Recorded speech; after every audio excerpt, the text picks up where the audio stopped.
get a good job, and I moved out, and I live on my own now, and everything has just changed. And I just want to say thank you, and I appreciate you for spreading that message. It really is a positive message. Amazing. That's good, man. I want people to know God loves us in ways that there are no words to express, because you have nothing to compare it to, right? Stay with the silent prayer. You haven't seen anything yet. It gets better. I have books that are amazing. I highly recommend you get them. 7 Guaranteed Steps to Spiritual, Family, and Financial Success Guide. Even if you're not starting a business, but you have a job, or you're on welfare, it can help you if you do. Be doers of the word, all right? From rage to responsibility. From rage. That's what I write about in the first chapter, especially how I overcame. Scam. How the black leadership exploits black Americans. They're using them, and blacks are too willing to be used. And then my last book, The Antidote, Healing America from the Poison of Hate, Blame, and Victimhood. They are all amazing books, and they are helpful. Go to rebuildingtheman.com if you want an autographed copy, or call 800-411-2663.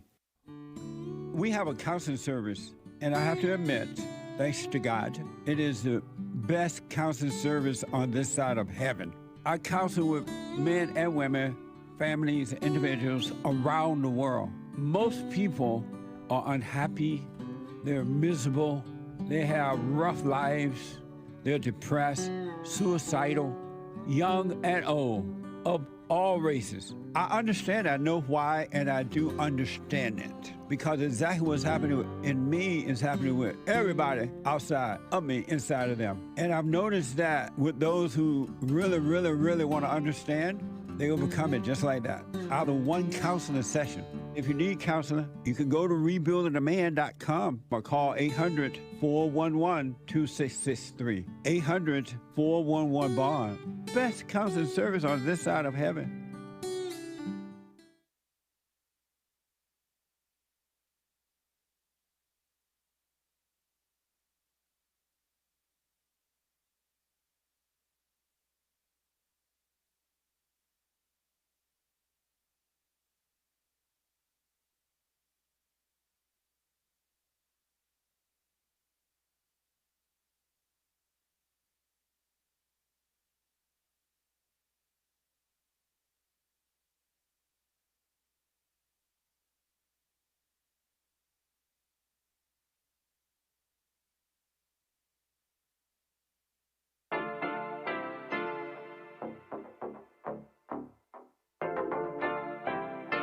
Isn't he Mexican? Colombian. He calls himself American.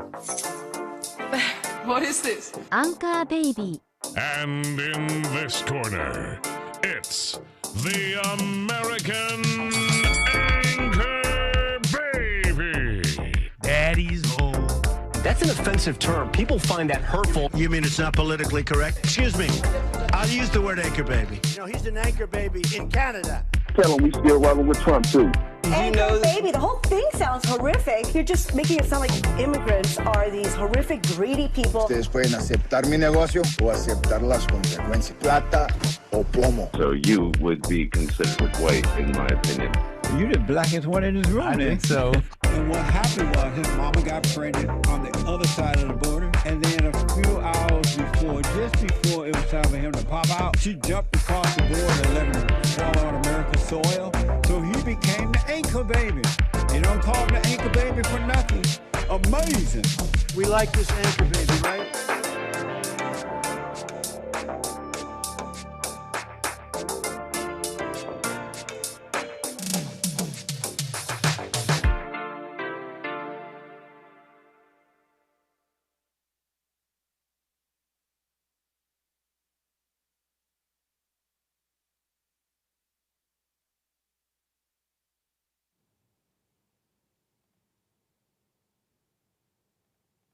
Hello, I'm the American Anchor Baby.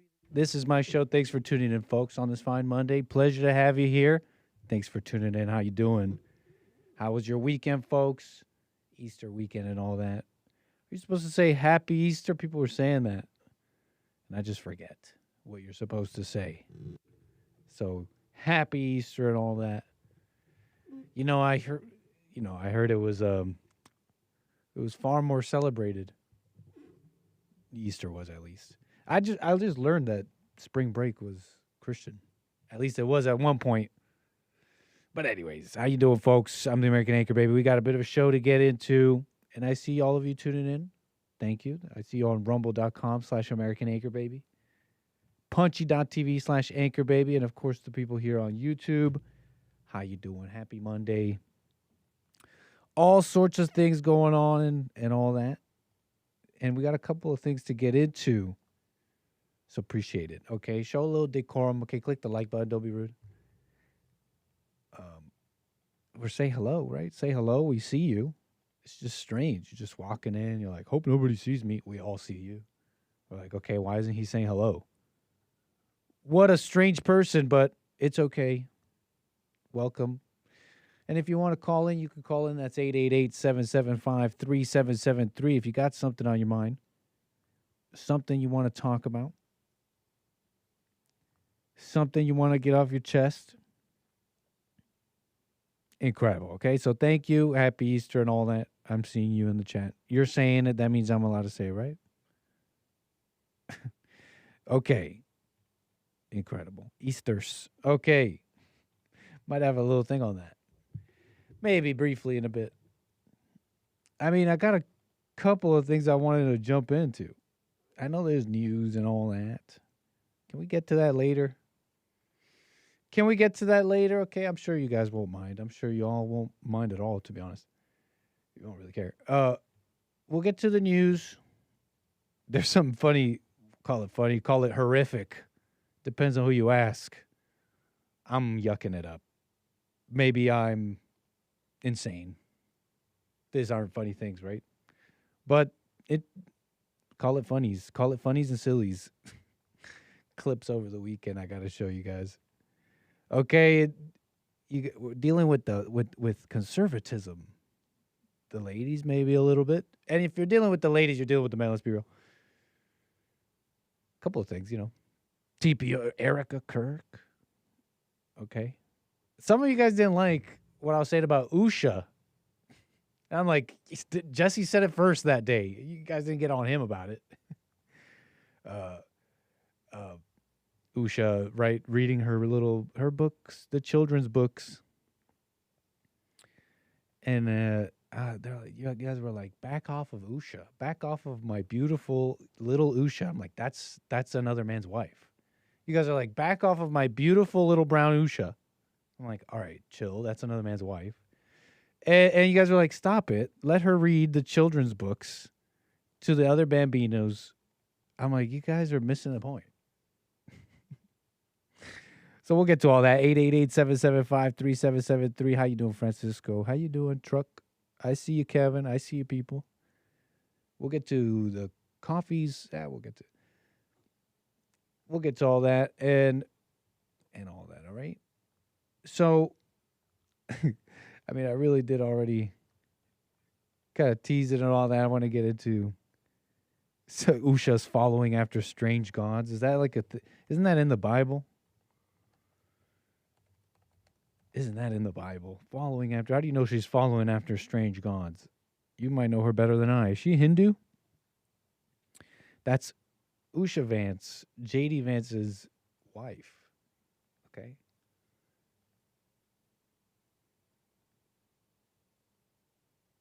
Deuteronomy, worshiping false gods. Don't worry. This is too much of a side note.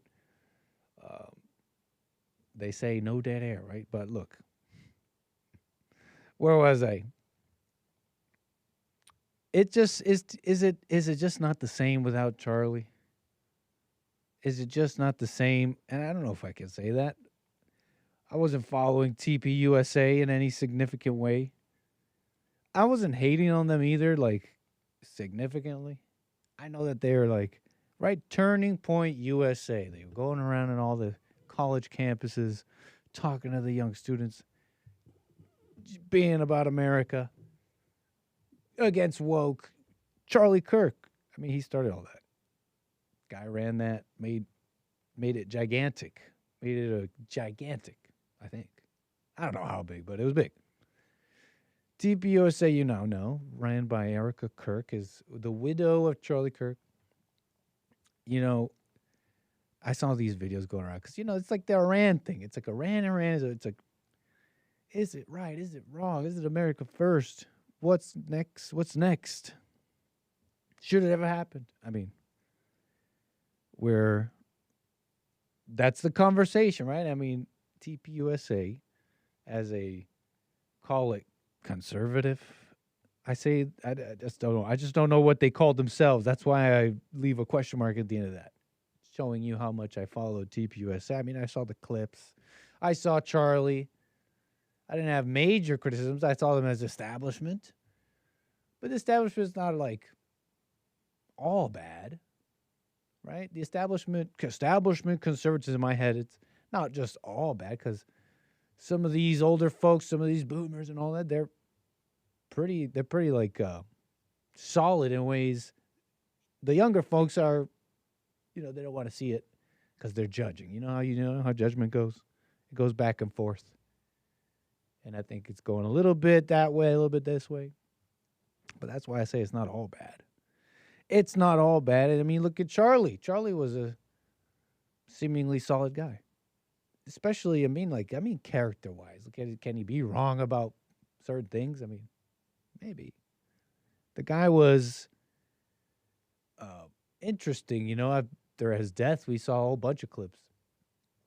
And he's definitely, even for me, he wasn't the guy that I thought he was. The things you hear about establishment conservatism, right? It's like the Groypers, they went to the TPUSA stuff, and the Groypers, they're the alt. They're different than the right wing, than your general right wing, right? Willing to say this about Israel, maybe, and all that. And they had their debates. But one thing I saw in Charlie is that he got in there. You know, he has his opinion. He had his opinion, and he got in there. And I get this impression from him, I don't watch him enough, that he would say he doesn't know when he doesn't know, maybe. He seemed like a solid guy, but whatever. The point is that I saw him get in there. He has his opinion. And honestly, all sorts of people are trying to say what he would have said or thought about war with Iran under Trump right now. And I know they're sharing the videos. He has comments on that. I haven't seen them in context. I've seen the clips, people clipping up his show where he spoke at length. It's just always unfair to not take in the whole context. That being said, those clips are going around. I still don't think you could say that you know what Charlie Kirk would have said today. I'm just saying. That being said, he's a guy that you see the clips. He'd spoken about it on his show at length at times, it seems. And the guy was, didn't speak about it in any what's the word? Unclear terms. Like he was talking about all the things that are like kind of question marks, and you sometimes see the establishment conservative class kind of sweat and pull their shirt on like, I don't want to talk about that. That's uncomfortable. It's like, why? But yeah, I saw him talk about regime change, boots on the ground, how he thought it would be a big mistake, at least to do this war stuff of the military industrial complex before Trump. I mean, the guy was a big Trump supporter, a huge Israel supporter. So I really don't have any opinion or comments on Charlie and Erica and their comments about war with Iran and should we be there or not. That's not really my opinion. Here's why I'm playing this. I'm playing this because, whatever you think about those things and what you think Charlie may have said or not, how vocal he was or how vocal he wasn't. I mean, it's pretty unclear. It's pretty clear in some terms. When I see Erica responding, there's a certain missing je ne sais quoi. You know what I'm saying? Like, it's just not the same. You know, it's just not the same. Call it what's the word? It's just I get this from this stuff going around, like, I don't know, they're sharing this thing where she's what is it? For example, they share this clip here. She's filmed here, and I think I don't know if she knew she was being filmed here. But whatever. She's essentially saying something like about the war, like kind of unclear. Ignore that. That's an edited meme. Ignore this. That's dumb. It's not. Don't laugh. Don't laugh. But this is allegedly Erica Kirk. I think she was being filmed without her knowledge. Yeah, no, to answer your question. She said this is not like big breaking news. Okay, so you can chill. It's just my thoughts, my opinions. And what does she say here? It seems like, I mean, she does kind of say like, well, my husband isn't here. Yeah, no, type of thing. Question. My husband isn't here to say whether or not we should be at war with Iran. I would love for him to be here right now and to tell us if we should or should not. We have the clip. I would love for him to be here if we should or we should not. Now, people are sharing this clip with this caption saying Erica Kirk acting like it's a mystery we'll never solve. And then they roll this compilation of Charlie Kirk. And you know what? I'll let it play for posterity.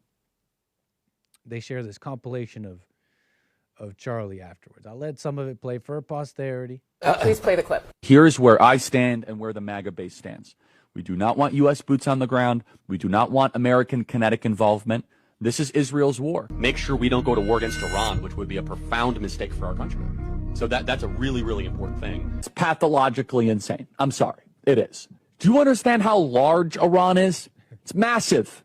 So all this was before this war stuff. You guys will say maybe someone will say like, Nick, how can you say Charlie? How can you not be sure he was for or against the war? How can you say you wouldn't know? I don't think that's a ridiculous thing for me to say. I mean, the guy supported Trump a lot, and it's not. And what Trump is doing right now doesn't necessarily all the things he is saying. That being said, where was I?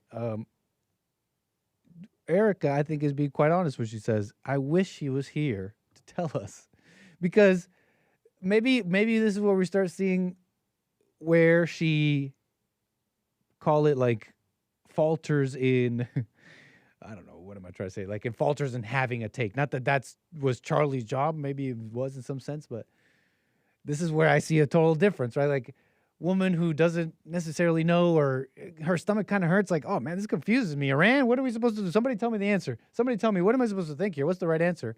Charlie, totally different, right? Like, think for himself. This is what I think. Let me get in there. This is my opinion. Even on things that are like, ooh, spicy, Iran.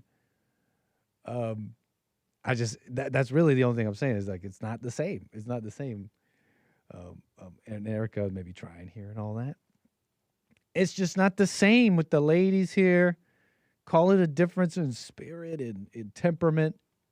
Can a woman do it? Maybe. It's just the point is she's this mother. She's got these young kids. A widow thrust into this. Are we surprised? Maybe it's just not the same. I know I played this thing over there on Friday. We were hanging out. Fun Friday.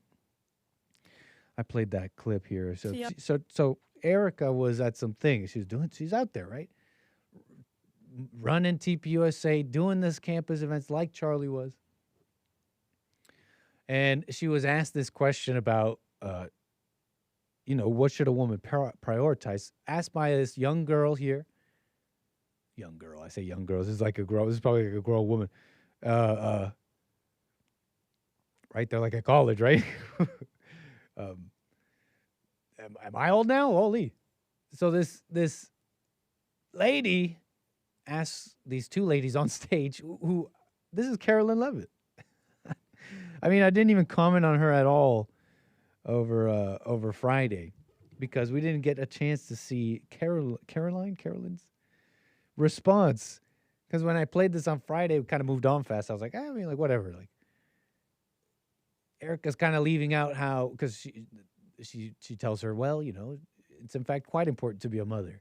It's just as important as being a CEO, she says. Some people didn't like that because she's like, wait, what do you mean? A mother's more important than being a CEO. But obviously, Erica was just trying to say that the mothers are important. So you're out there being a tough girl. Guess what? Just as important to be a mom. So I didn't think much of it. I mean, I would have said, well, you know, you are leaving out how you really can't really prioritize everything. You can't have everything in life, and that goes for everybody. And what I mean by that is like, you know, you have the limits of a mere human. Let me be a CEO and a mom and everything. It's like, well, some of those things are going to suffer. It depends on what you prioritize, right? Now, we moved on quick because we didn't see the part where Caroline Levitt talks. Now, she was, what was it? I know she was like assisting the White House, but what did she do something in this latest term? November 2024, then President-elect Trump named Levitt as his White House press secretary. There you go. Youngest person to hold a position in the U.S. history. Trump loves these ladies. Maybe he doesn't scrutinize them enough. Are those seals? Are those seals or sea lions? Sorry, I'm being distracted by the beautiful sea lions. We love sea lions here on the American Anchor Baby. But we'll come back to those. We're talking about, I'm talking for the podcast listeners. You might have just thought to yourself that I just called Caroline Levitt a sea lion. I did not. We were looking at a cute image on the desktop of the computer. Okay. Caroline, she responds to this concept here. They're talking about, you know, what should young women. In fact, I'll let her ask her question because it was cool. She brings up Charlie. She's like, you know, I remember how Charlie was. What do you guys think about women and feminism? She doesn't say all this, but these are the concepts she's bringing up. Charlie was incredibly effective at communicating conservative values to young men. Let's play that again. I know that Charlie was incredibly effective at communicating conservative values to young men, but many women my age seem to be moving in the opposite direction regarding like marriage and career. So what do you think needs to change to make the messaging more compelling to women my generation? That's a good question, Erica. From the While standpoint, I sit here and think. From the standpoint of telling them career versus family? Yeah. Well, from my experience, before I met Charlie, I did have my own company, but I built it in a way where once I met Charlie and then we got married and had a family, it could run on its own. So I could focus on being a wife and being with my kids. And that was my priority. That was everything to me. I don't think there's a one-size-fits-all. There's single mothers out there. There's people that have different circumstances. I think you really need to pray about where the Lord is taking you. And if you do have a husband that's supportive and you are blessed to be a stay-at-home mom, that's just as much of a massive role and a job as being a CEO of a Fortune 500 company. Right, a lot of people took issue with that. That was just her way of saying moms are very important, okay? Okay? Really, that's really what she was saying. I mean, okay, you think some of you might wish she said it differently. Like, no, it's like stop. In fact, just completely give up on being a Fortune 500 company person and just be a mother. That's more important, etc. But anyways, that's just nitpicking. She was just saying that's important here. Listen to Caroline. Listen to Caroline Levitt. At the TPUSA event, having a defending conservative values. Charlie Kirk is dead. Erica Kirk is here, bringing the ladies on the stage. We're defending conservative values. Take it away, Caroline Levitt. You can and you should do both, because actually being a mom and having a family and having a job, it gives you the greatest perspective, because you can have the hardest, worst, most stressful day at your job, but when you go home to a beautiful baby and children who are just happy to see you no matter what, it is the most refreshing, beautiful thing, and it gives you the best perspective on life. Like, nothing else matters except for that. You can and you should. That's she's responding to that, right? She says, you can and you should do both. Meaning have children and be working and career woman. You can and you should do both because actually being a mom and having a family and having a job, it gives you the greatest perspective. The greatest perspective. Why are you saying that, Francisco? Please calm down. You need to. Someone should take away your freedom. He just went hound dog. He just went hound dog. Auga, like those cartoons, right? Eyes out. He's like Mommy Levitt. Francisco does not deserve his freedom. Maybe, but we're just messing around. Anybody see anything wrong with that? I mean, look, she's making it like she's like standing on it. It's weird because she's not even saying like, it's like get a job, it'll teach you about life, but your mother teaches you about life. No, it's like, no, do them at the same time. In fact, do them at the same time and do them both. And no one can tell me I can't do both. Like, what an ego. Like, did anybody stop to think about the kid at least once? Does anybody think about the kids at all? At the Bambinos? I mean, you're out here being a mother, right? Does it? I wonder, does does that ever happen? I never see it. Does anybody think of? Nobody has time for the kids. She's like, it gives me perspective, and it makes me think I am so happy when I get home, and I think nothing else matters, and I think this, and I feel like this, and I feel better. It's like that kid. Nobody stopped to think about the kid. It's like, wow, Carolyn, I'm glad that you're. Well, how many years has it been? How old is your kid? Does she have kids? Nico, her son Nico. Her little son. This guy looks little. Yeah, I'm glad it took you a few. I don't know how old. Let's assume what, 1, 2 years old?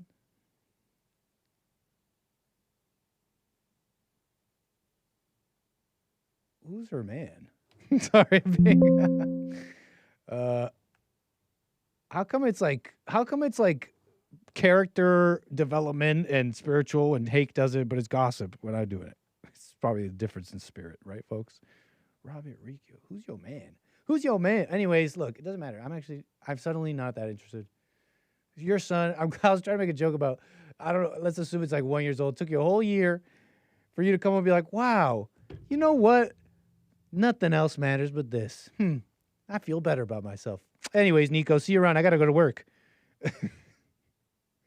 Make sure you let the babysitter know that, I don't know, you can't talk. See you around, Nico. I'm so dumb. You can't even talk.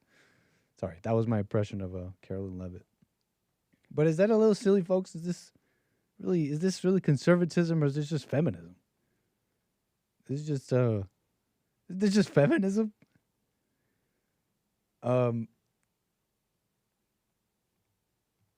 This smells like feminism.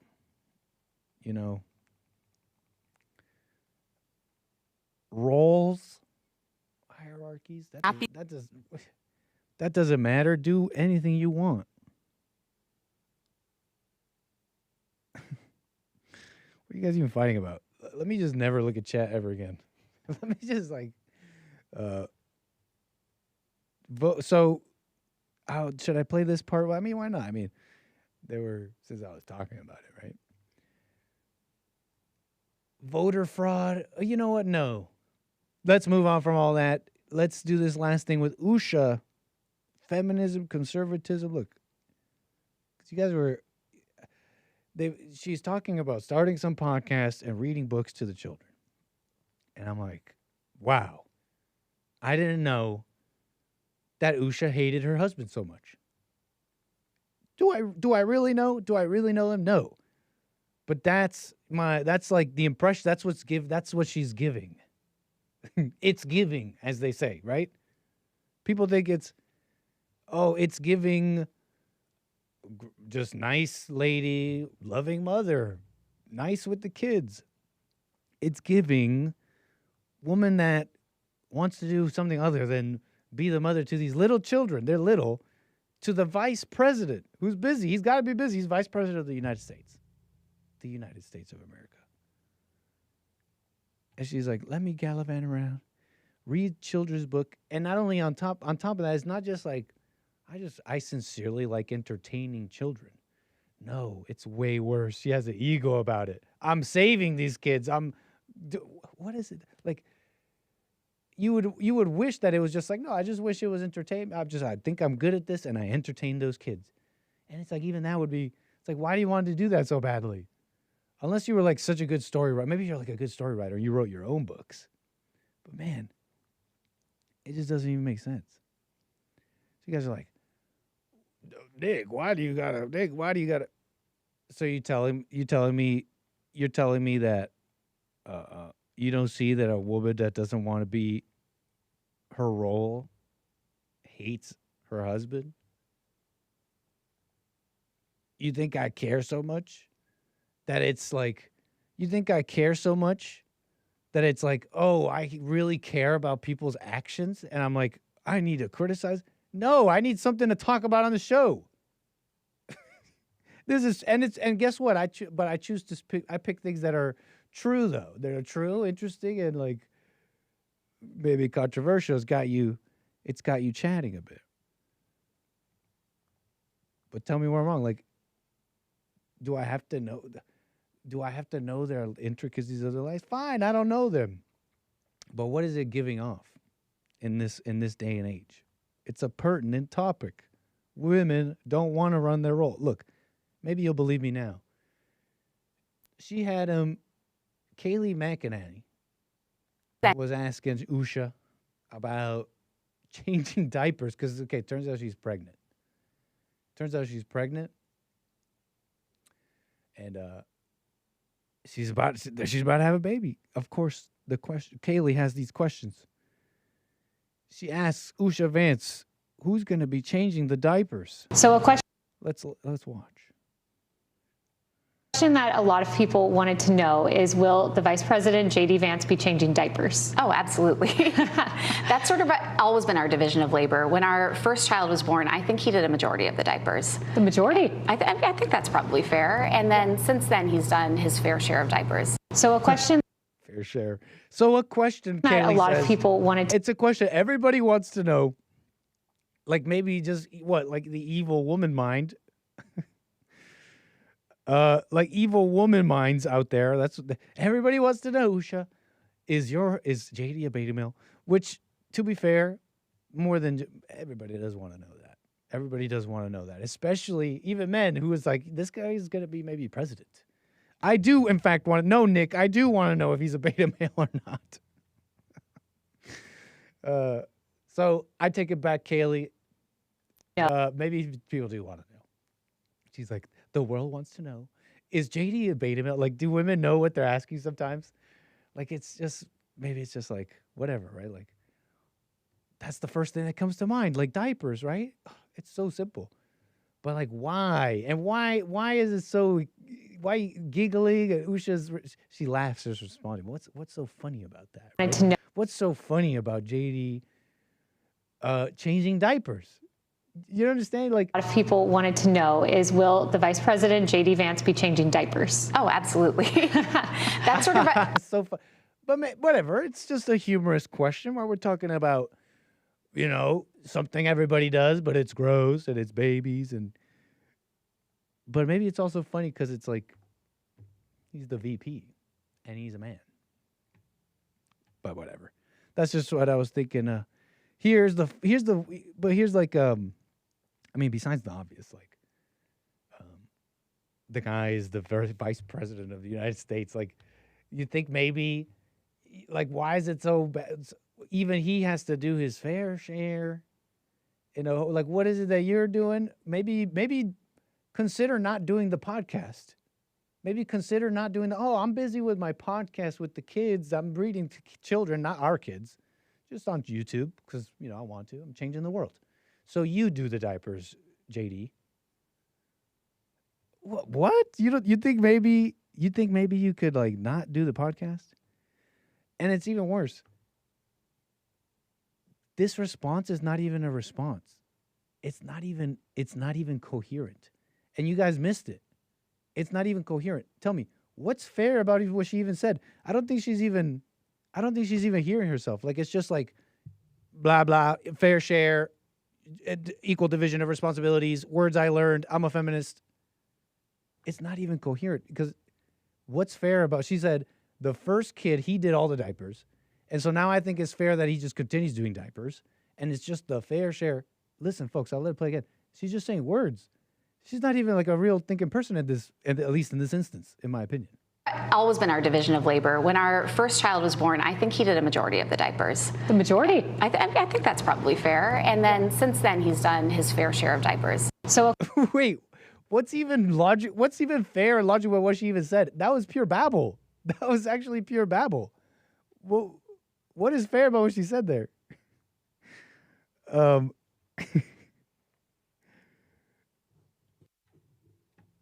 What was that? Wasn't even like reasonable. That was just like words. It's just like feminist words, like input, output, response, diaper topic, fair share, duh.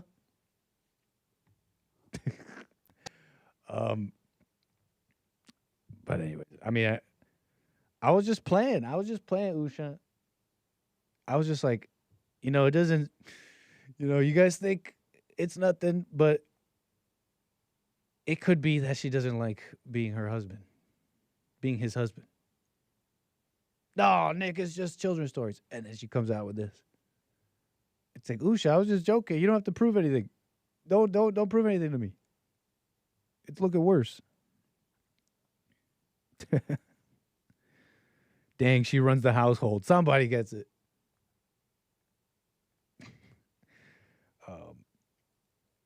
That wasn't even like, that was barely English. That was barely 1 + 1 = 2. Like, that wasn't even reasonable.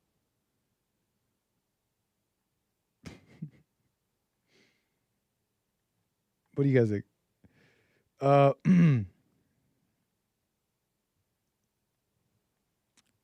Still tripping. Okay. You can have it. You can have it. But anyways.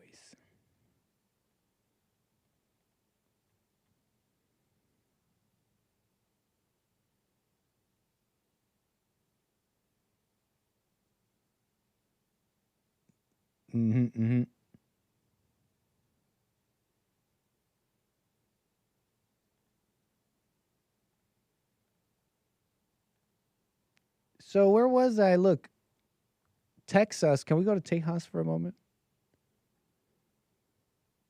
Let's go to Texas. Because some guy is doing this big expose on Indians in Texas. I thought it was kind of interesting. A name I'd heard before. You heard this guy, Tyler Oliveira? I had initially played some stuff about his trip to India. And that was interesting. That's, I think, how he got a lot of notoriety. Hadn't heard from him in a bit. Someone sent me a video. I'm hearing about him again now with this Indian Texas thing. So he's in Texas, in a place called Frisco, Texas. He's revealing how, through like ostensibly legal means, what was a minority ethnic diaspora becomes an enclave, becomes a political voting bloc. They run neighborhoods, etc. They displace local communities. And with such exploding socioeconomic factors, some are just far too excited at the prospects of what they'll call progress. And in some ways, they're not totally wrong. Stagnation in the birth rates and ethics of the local population, not a reason to replace them. But some excited by this progress, right? This churning engine. Look at all these people. They're working, making babies. Look at them go. They're bringing excitement and life into my Frisco, Texas, into my Minnesota, into my Somalia and enclaves, and now you get these politicians like, wow, I'm excited. Let me put on the hijab. I'm Penny Flanagan. Let me put this on. I'm Greg Abbott, Texas Republican. Let me put on the the Indian, what do they call it? The Gurtas or whatever. And you see what's at play here. It's like this, that's their vibe, that's vibrance, that's economy, that's movement. Tyler Oliveira doing something that like kind of Nick Shirley did similarly, going around kind of showing the scams that the Somalians were running in Minnesota. Did something similar in Texas. I want to play some of that. I mean, it's just somewhat interesting. Random thoughts about it. This is the same guy too, by the way. He went to some, what was it? Now, he got like a bunch of nasty attention because, well, first he went to India and he did the poop festival. They're throwing it around. They're bathing in it. They're doing all sorts of stuff. I forget why they were doing it. It's not denied, though. It is. There's an image of it. There he is. He was not so, he tried to get festive with the locals, but, you know, he had to, he couldn't do it like the locals, okay? He had to wear some PPE. Some personal protective equipment, okay? And even then, it wasn't... He was still very close to it. You guys remember the footage, maybe? He got a lot of nasty attention. Indians hating him. He's like, you're not welcome in India. I think his ex account was... I heard he said... he alleges his ex account is banned in India. The Poop Festival. You guys remember that one? People were shocked. People were like, they do, at least in some places in India, they do this? Like, what is this? We're bringing them here? What? Indians apoplectic. Like, this is such a bad look. This is bad for PR. I'm sure Indian officials were like, this is bad for, you know, our relationship with immigration, remittances, and all that. Anyways, Tyler Oliveira, he got some notoriety over that. I want to do this Indian Texas thing. He also got some. Now I'm reminded of him because I'm seeing the Texas thing and I'm like, oh, I didn't realize this is the Indian Poop Festival guy, but also he went to some community. Where was it? I think it was in New York. I think it was called Curious Joel. Curious Joel, yeah. It's like, I don't know what you'd call this. It's like a Jewish, ethnically Jewish area, enclave, so to speak, particularly Orthodox, but also heavily reliant on welfare, and with lots of kids, like the Somalians. And I know that was like a whoa, we like the Somalians getting dealt with, but what's like not the Orthodox Jews. I don't know. I know. I get this impression. Here's one thing I'll say: if there is a difference, why the Curious Joel Jews are not like the Somalians? If there is something, well, I don't get this impression that they're this like growing, right? Like endlessly growing immigrant population. Like there's not many of them, and they kind of stay in like an area, and I don't know. Are they growing? I just don't get that impression. I get this impression of like the Somalians, like anywhere they are, they're growing. They'll vote for each other. They're having 10 babies on welfare. You're paying for it. So let's play some of this. Oh, and we'll get to calls. 888-775-3773. Appreciate you holding. I appreciate your patience. I want to get to you. We did tease all this Tyler Oliveira stuff. Let's play this real quick. Now, where was that? Because it's kind of, there might be some minutes here of footage, so let's not play all of it. But still kind of fascinating. I mean, how do you put this? I mean, you got to see it. You got to maybe see it to believe it sometimes. But it's like this, it's an ethnic thing. It starts off being an ethnic thing. It's like you have an ethnic in-group preference. You hire each other. You have this like unique political situation where you have ethnic minorities in America. And so what happens is you have individuals who start running for office. And they don't have to be particularly smart. They don't really have to be particularly anything. They just have to be like have like this rabid ethnic in-group preference to be like, here's what I can get from the taxpayers to you. And we're going to try our best. Like you have this unique political situation where these people are getting all the votes from these ethnic communities. And they become like, they enter the political class like this. You understand? And they're just like scammers. Let's see. Let's watch some of this. Now, where was it? I think this is one. Sure. Let's watch some of this. Tyler Oliveira. Investigating ghost offices in Texas. No, not this one. Let's do this one, then we'll do calls. Indians in Texas, Tejas. And it's how areas change in just a few years. I've told you about Canada. You're familiar by now.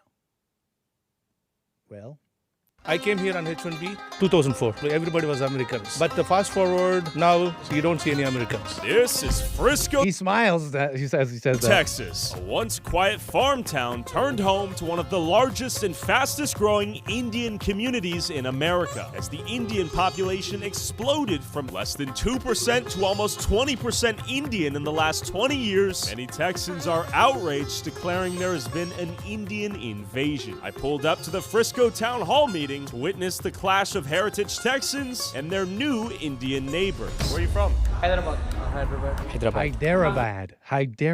India. That's a place, okay. And a bunch of them were coming from there. I had to look it up. I was like, what? I don't know if I ever heard of it. Let's just let it play. You guys aren't interested in that. From India. Where in India? Hyderabad? Why do you think Frisco became such a big hub for Indians? They have their own community here. Okay. No, it's not like that. Not like that here in Frisco? No. Motherland India or Texas, USA? Oh, obviously, Motherland India. Obviously, Motherland India. Hyderabad, of course. Really? That's 3 for 3. Did you come here on H-1B? Yeah. I'm on H-1B. H-1B? Yeah. You're H-1B? Yeah. Working here at 7-Eleven? 7-Eleven, that's your skilled worker. That's your skilled H-1B. Now, is that a commentary on, well, I don't know. Maybe H-1B needs to be reformed. I don't know. Let's end it. H-1B, he's a professional. I think a more, I say more because I don't know how much more, but a more native population example. At 7-Eleven? Yeah. We need more or less H-1B people here? We need a lot less. I have 2 master's degrees. I was making over $100,000 a year. They said, you're too expensive. We're going to hire He still kind of sounds foreign, huh? Indian. If residents don't wake up, you could eventually have an entire Indian city council here because they're showing up to the voting polls and they're getting their people in. They're I say they, it's like, I'm not saying all Indians. I'm just saying like there is definitely this contingency, this like motivated contingency amongst the Indians.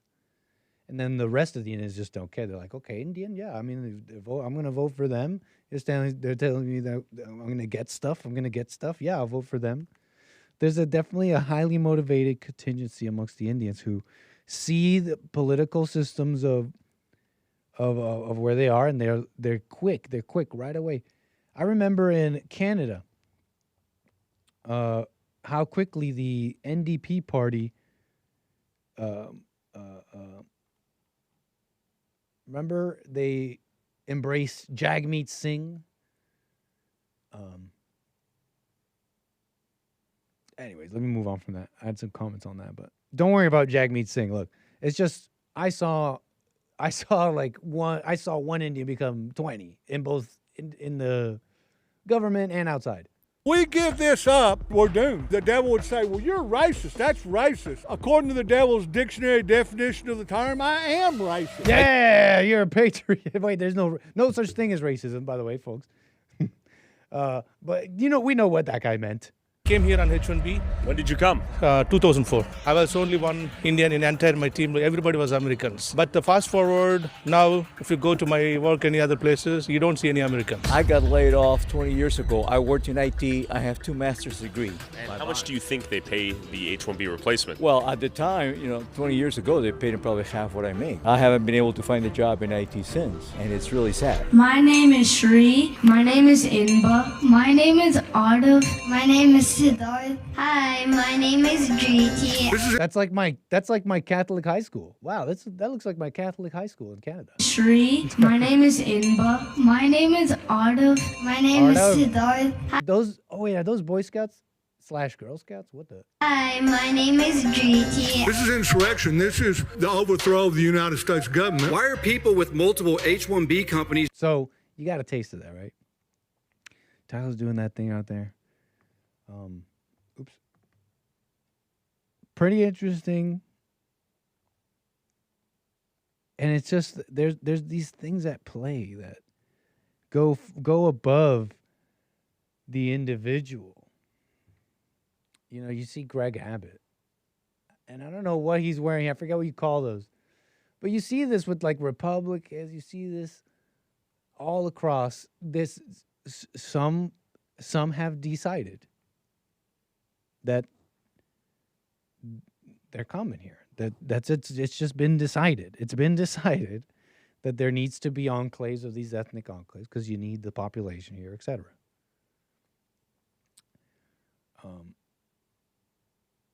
And it's up for debate.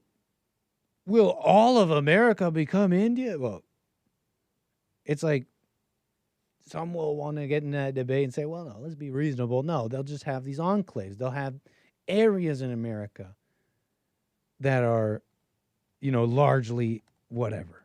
And you got to have one for or a bunch for all the enclaves of all the people you're bringing over, because some have decided you need the wealth and labor. It's all that. They just decided it. And yeah, it's like maybe somewhat true, but tell that to the people in Frisco, Texas. Tell that to the people in Frisco, right? Tell that to the people in whatever other area that's happening. And can you contain? I don't know. Look at Canada. Practically all of their population growth is now foreign-born. I don't know if that's what they expected or thought was going to happen when they started the experiment. But where was I with this? Abbott. Like, isn't it in India where they have that huge statue? Indian statue. Texas. I mean, in Texas, right? Don't they have, like, the largest statue? It is, like, the world's largest statue. Oh, it's the world's third largest statue. Statue of Hanuman in Houston, Texas. What is this? This is like the third largest statue in the entire world. And it's in Texas. I remember when I saw this, I thought this was like a Wukong. I thought this was a Wukong ad. I thought this was an ad for that game that came out. I think maybe even around this time. Right? Wukong or whatever. I'm like, wow, this is some marketing. Nope, 90, it's bronze. It's actually bronze. It's not going anywhere. It's made out of bronze and it's not going anywhere. Anyways. Moving on, folks. Okay, what else about this? Okay, look, they're redistributing the wealth. Other people are having babies. It's full-on socialism. It's here. It's been happening. I picked up the phone. Like, I literally picked up the handset. I'm not supposed to do that. Let's get to Jonathan, okay? How about we get somebody? Let's get to Jonathan out of California. Appreciate your call, Jonathan. You're on the air. How are you doing today? All is well, sir. Thank you. First-time caller. Yeah, it's good to be here. It's good to be here. Thank you. So, I'm a big, I'm just big interested into, like, politics and American history and what's just going on in the world. I love history, and I just love all this stuff. Anyway, I want to talk about the war in Iran. Let's do it. All right. So my opinion on it is I'm not against a regime change in Iran, but, you know, I'm not over there fighting, you know, so it's like, how much say do I really have, you know? And why do you say that you're not opposed to regime change in Iran? Because I hate to see the people being suppressed, but I just don't know if it's our fight. And you're saying the people of Iran, you hate to see them being like suppressed or oppressed by that government. Yeah, I don't like that. You know, it's bad. But, you know, I just don't know if it's our fight. A lot of people are wondering similar things. Yeah, I'm not sure. Yeah. I'm personally not sure. And I mean, in my historically, mind, I separate this war and dealing with Iran. Both questions I just don't know the answer to be honest with you. but I sincerely, Yeah. it's not a hard no. It's not a hard no in my head at all. The more I learn, it's like about history and about Iran and about what happened between Iran and the U.S. and other things. It's just not a clear, we shouldn't be there, etc. It's not at all. Yeah, it's more nuanced, obviously, but I think historically when America goes to war to kind of nation build or build up a country, it doesn't work. Because Vietnam, that didn't work. Afghanistan did not work. Iraq sort of works. I mean, Iraq is still not a country that you would want to live in, but Fair enough. Why did it not work? You seem to be very knowledgeable why did it about not these. work? And I'm not so much. Vietnam, it's all interesting to me though. Yeah. What were we trying to do and why didn't it work? I mean, we were trying to build up the country in a way. So for Vietnam War, we were trying to build up South Vietnam as like this, capitalist American ally in Asia. Oh yeah, it's coming back. Which is kind of like the dynamic we have with like Japan and South Korea. But it was an unlimited war of an unlimited ejection.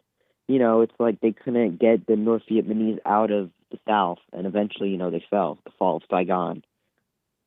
Oh, interesting. So that's what that was. That's why And we then had that split in the Afghanistan- Asian world, huh? It's largely like Western influence, and either they went with us, and the other half didn't. Yeah, or they went with their own way, like India. They've been doing their own thing. Explain what you mean by that. Well, I think India as a country, they're just pro-India. Interesting. I've never heard it described like that. I've never even that's really considered India like that. I see what you're putting Now down, we like though. to joke that India is like this poor country and the people bathe in like literal poop, which is true to an extent, but it's still a pretty rich country and it's pretty powerful. Is that because of how populous it is? Yeah, it's the populace. It's literally an economic engine for that reason. I mean, Yeah, it can be and the people hell. bathing It can be in- absolute hell, but it's an economic engine. Yeah, and the people bathing in the feces, that's only in one village in a small part of India. Because I've actually been to India with my friend who's from the south of India. Interesting. Yeah. And I noticed that there's a lot of the country wasn't clean. Right. I was from about to what I ask. saw, but I mean, it's just I heard it's obvious the moment you get off the plane. Yeah. But I think it's an economic engine, and it's a powerful country, but it's just the living conditions aren't the greatest. And that's like a huge failure. Like it's a huge societal failure. I mean, the poop festival, if you're like seeing that and you're like, wow, it's like the Indians are all throwing poop at each other, then yeah, I guess you'd be this ignorant person. But that doesn't like close up the conversation in that it's there. It seems to be widespread hell in that country. I mean, you're not wrong, but the country has issues. But I think there's a lot of beautiful things there. It's just you just have to know where to be in the country, because some parts of the country were very clean and cleanly. I'm sure. But those were like the religious sites. They cleaned those. But the village, I didn't go to the one village where they're doing the cow thing, but I'm going to tell you, the feces festival, it's only one part of India. It's only one village, one town. They're not doing that in most of India. No, that might be fair. That's fair to say. Yeah, but it's like they got the rivers. It's like the trash everywhere. Like it's not. Of course. It's terrible. Yes. And it's like it's horrible. in the culture. And I mean, my friends growing up told me this. They were Indian in Canada, right? They tell me they'd go visit all the time. I mean, I grew up with a lot of Indians in Canada. And they tell me some stuff. They're whitewashed Indian. They'd always tell me, Nick, whitewashed Indian is the best Indian. If you're gonna get an Indian girl, make sure she's whitewashed. They'd always tell me, like, do not. But anyways, yeah, they tell me the moment you get off the plane, the smell of feces hits you. Like it's just that's what they tell me. As well as like, with America, you were speaking about a lot of the immigrant enclaves and populations, Yeah. which is, that's fine. They can kind of hold on to their culture, what makes them, them. That's fine. But it's like they can't be like dominating a country, Right. And it's like my grandfather actually came from Colombia. Oh, really? But he's like fully renounced his citizenship of Colombia. He's an American citizen, and he's very much pro-America. He's not hating on Colombia, but he's definitely more of an American now. Interesting.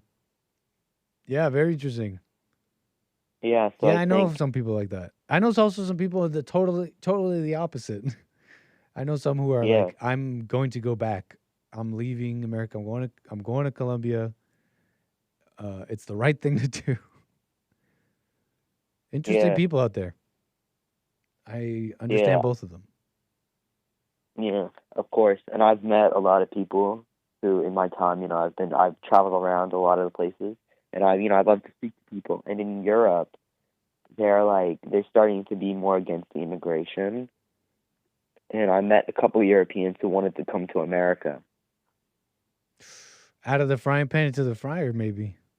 It's kind of the same Yeah. over here. Yeah, but then there's these Americans who want to go to Europe to escape gun violence or whatever.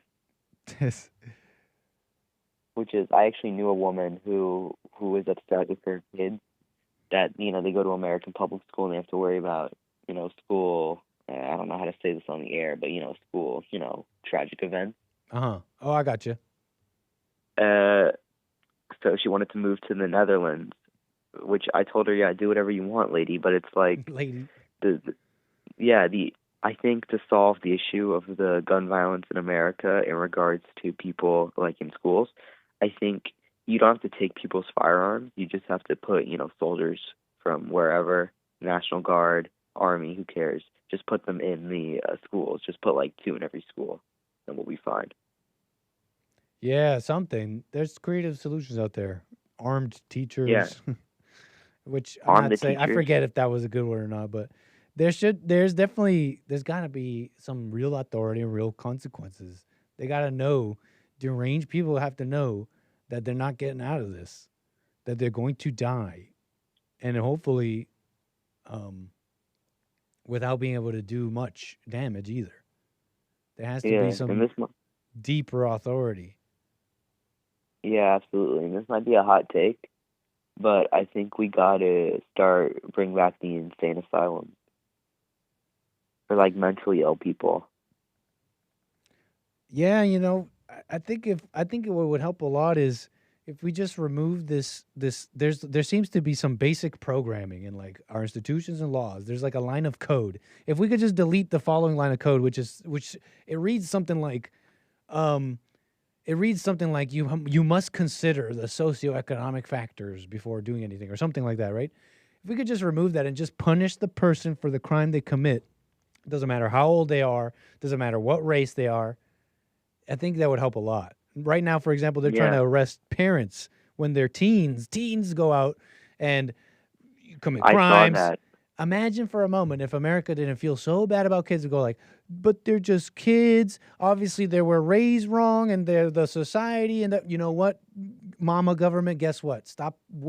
Forget about all those factors. That's none of your business. Punish the criminal, even if they're 15 years old. Punish the criminal. I think that would help a lot. Yeah, absolutely. And I'm a young adult. I'm not gonna say my age, but I'm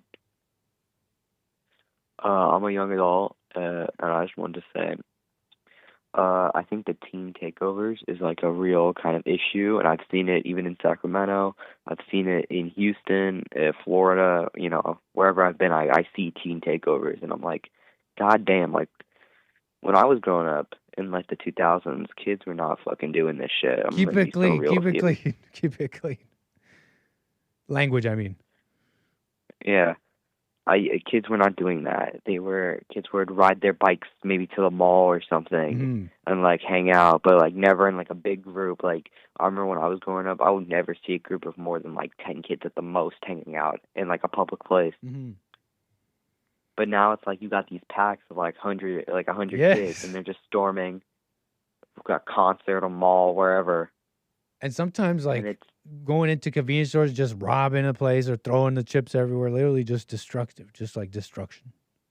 Yeah, I was in LA, seeing my friend who lives in LA, and there was there was a teen takeover, and these teens were robbing a 7-Eleven, and I think it was a viral video. This was a while back, but it was like a bicycle ride out. Not even e-bikers, which e-bikers are known to be rowdy. It wasn't even e-bikers. It was just kids on regular pedal bicycles, and they were taking over a 7-Eleven. They broke the glass doors, and they started stealing stuff out of it and throwing it into the crowd. They're just animals. It's like, is. how else do you put that? It's like, I need a thrill. Yeah, let's loud noises and loud noises and violence. Yes, I'm so thrilled and entertained. Like I can't even find that entertaining. Yeah, and I've noticed like teenagers are becoming like more violent, more crazy. And like babies, like jingling keys. Like this is jingling keys level of entertainment. Like loud noises, smashing, ha ha. Like what? All right. Man, Jonathan, I appreciate your call. Anything else you want to speak on before we move the wheels? I just want to speak on one last thing. Of course. And I think to all those Europeans who are not backing the president, honestly, it's like we've backed you guys on everything over the years. We helped you guys in the First World War, the Second World War.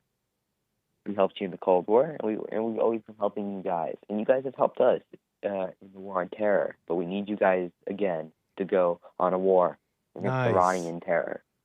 So it's like, yeah, we've been helping. We would like you guys to help.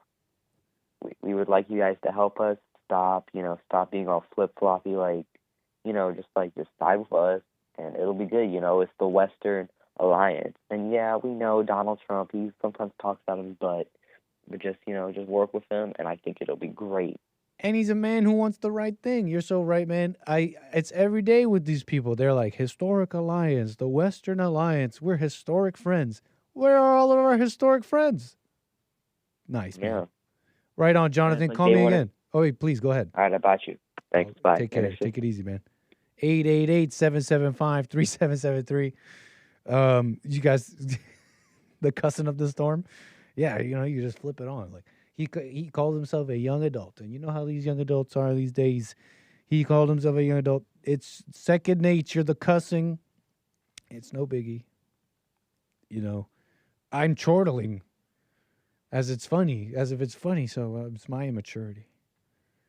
I mean, hey, whatever. We got some super chats and coffees we want to get through, so let's show some love and time to these super chats and coffees. Buymeacoffee.com/anchorbaby and all that before we get to more things here. The generous folks here on rumble.com/AmericanAnchorbaby. Thank you. All the ranting and supporting and liking and subscribing and chatting. Amazing. My people here on YouTube, thank you. Says, and now this may be from, now it's saying this is from yesterday. But that can't be true. Yesterday, the 4th, I didn't have a show. It's saying all these super chats are from the 4th. And not from Friday. C-Bill, man, thank you for your super chat. Says, caller sounds fat. And no callers called April 4th. I didn't have a show.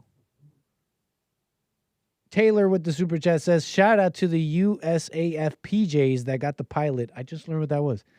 And I forgot. Freaking stud Giga Chads jumping in behind enemy lines to extract the pilot. In fact, I had like an extended segment on the details of this CSAR combat search and rescue operation, which, again, the U.S. military is just, those boys are doing amazing things under Trump out there.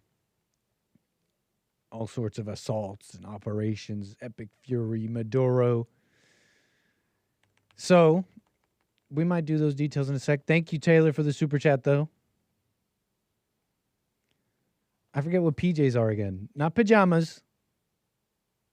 The pararescue. The PJs. United States Air Force pararescue jumpers, a.k.a. PJs. Not pajamas. Okay. But thank you for your super chats. Let's do these coffees, then we'll get to some of these details. That's buymeacoffee.com/anchor, baby. Thank you for your support. Let's get to Eric, man, with the coffees, big time coffees. We've been having a bit of a back and forth. Men, women, and virtue. How to call it, and what are the proper incentives conducive to a proper, decent society, maybe? I mean, he hasn't really made any claims. I'm just trying to get you guys back there a little bit. But we were talking about a number of things at length. Appreciate your coffees, Eric. It reads as follows. It says, I said women respond to their feelings. Notice they always say, I feel like. You said everyone says that. Not true. I was saying how I was just saying men are like women. That's what I was saying by that. But fair enough. I was just saying men are kind of like women, These days, it seems like everybody speaks about me and I feel and all that. Men inherently know nobody cares about their feelings. They eventually realize feelings are irrelevant.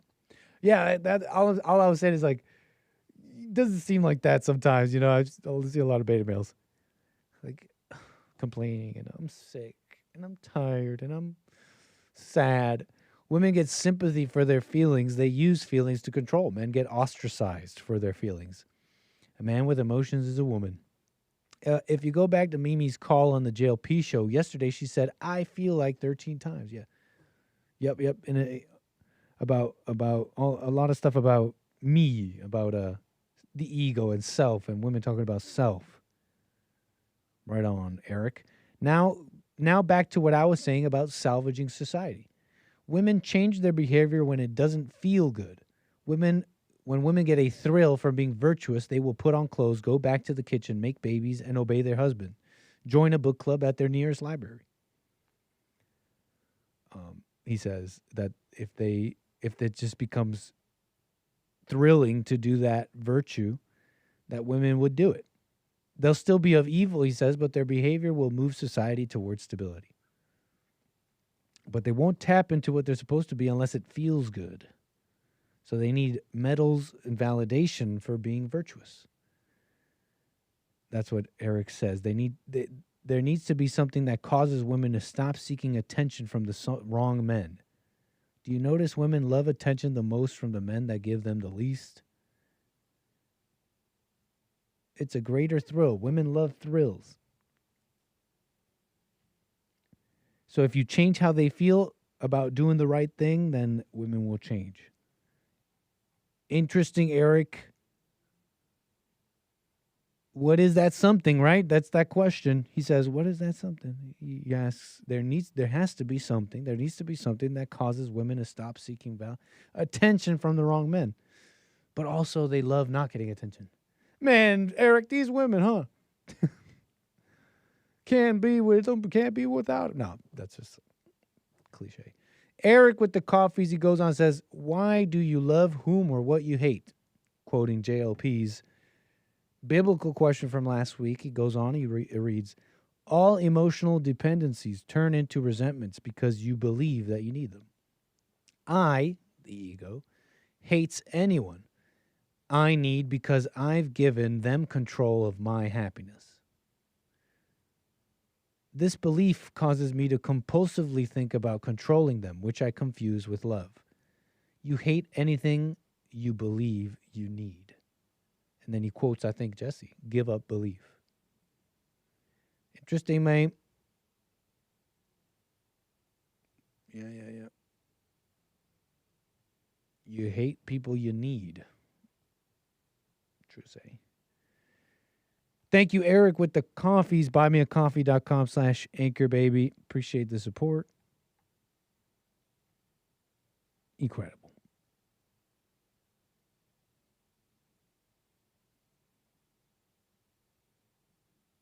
Nice. Okay, thank you for your support. Your super chats 888-775-3773.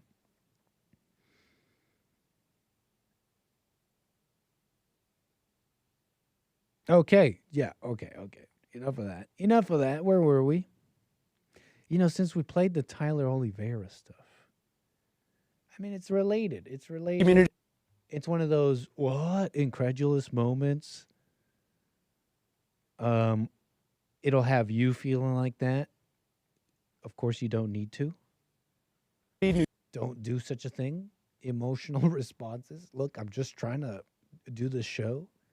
Let the emotional people be emotional. Let me use them for the show. The rest of you, watch this with no opinion. That being said, look, congressional candidate in America, no English. I think we've seen this before. At least, a candidate running barely to no English in their ad. But it's happening all over. आपको पता है हम देसी community New Jersey के सबसे बड़े communities में से एक हैं. That's some English, right? Maybe a little English. सबसे बड़े communities में से एक हैं. मेरा नाम जय वागनकर है और मैं June 2nd को June 2nd, कांग्रेस के लिए election लड़ रहा हूँ. Oh, election. लेकिन बहुत सालों से हमारी देसी voices politics में politics voices. I think he said Desi. I think I know that one. I've been on Google. I've been on social media. Desi is Indian of some sort. I'm cultured.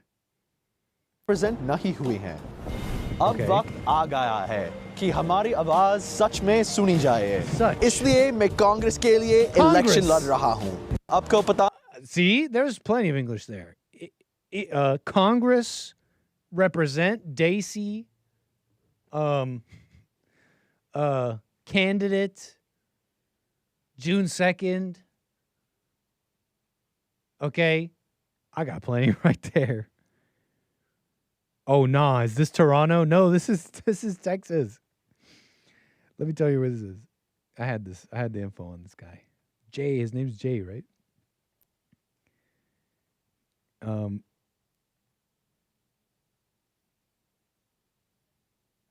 Hindi only campaign. It's a campaign in Hindi.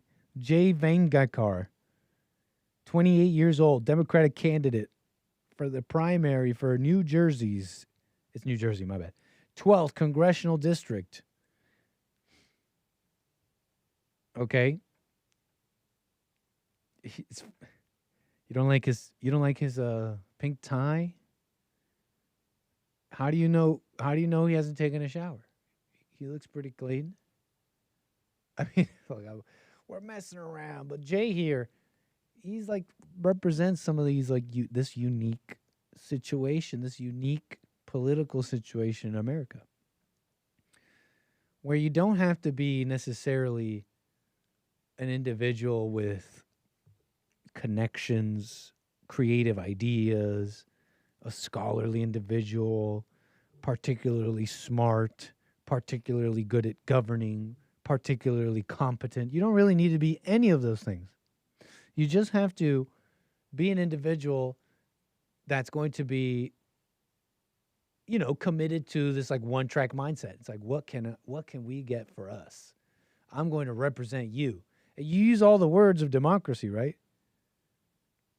How do you know he's clean? I didn't make any decision. I leave it as an I don't know. Evil chat that pretends to be Christian and pretends to not believe their thoughts.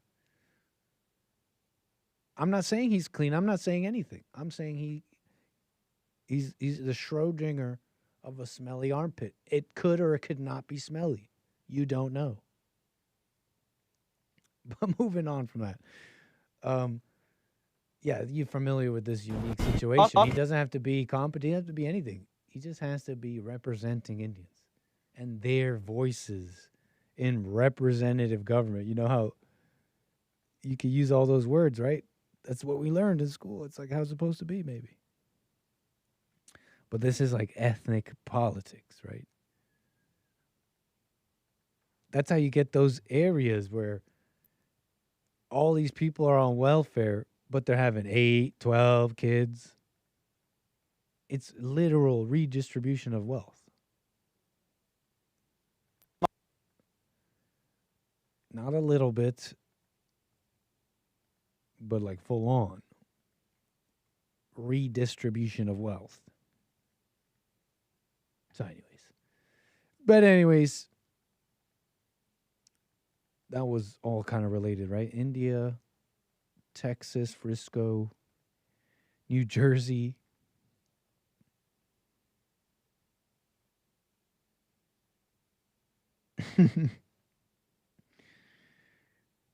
Lord, what's a devil rat? I don't even know what that is. Devil rats have been doing that since the 60s. What the heck is a devil rat?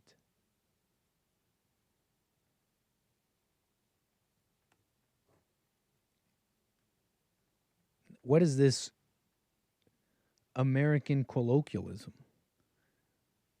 Foreign to me, the anchor baby, but I want to be let in. I want to be let in. Let me in the walls. Let me in the walls of the city. This seems to be some kind of terminology that only the inculcated know. Devil rats.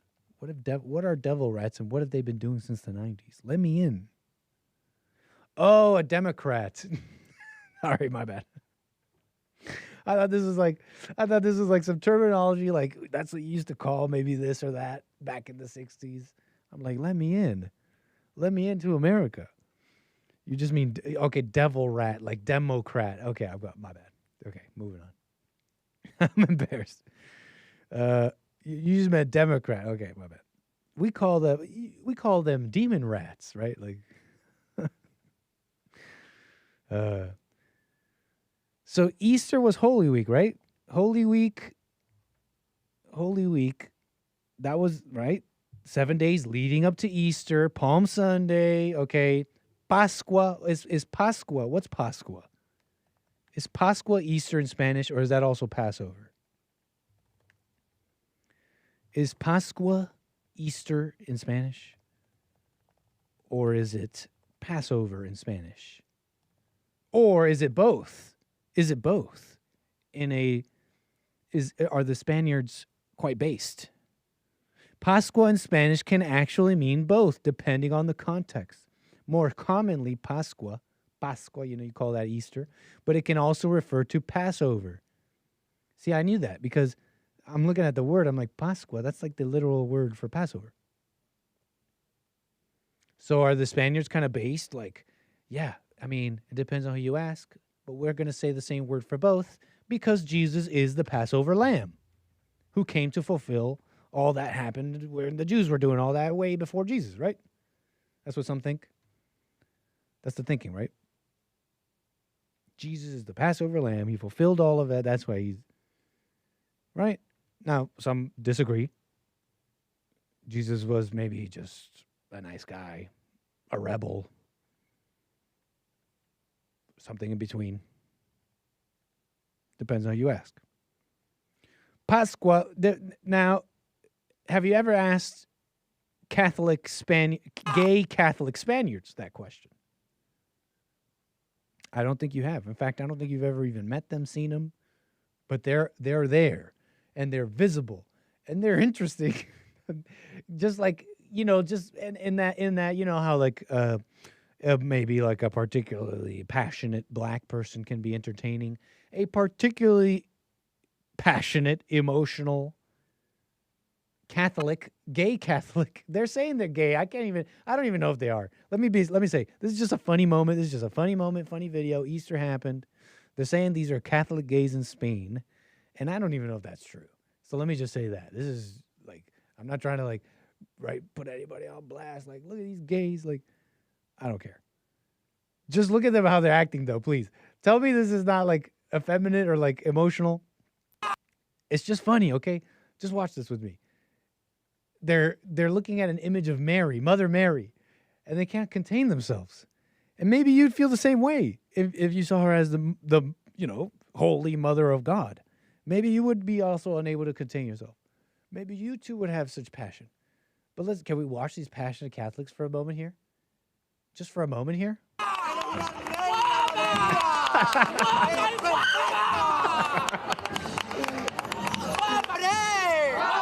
Dolores! Guapa. The same beautiful guapa, like right? Guapo just means beautiful. I know you say handsome, guapo to a man, but you can say guapo. I hear it all the time. Beautiful, guapa. They're saying guapa. He's like screaming. He's like, his voice is breaking from the way he's screaming.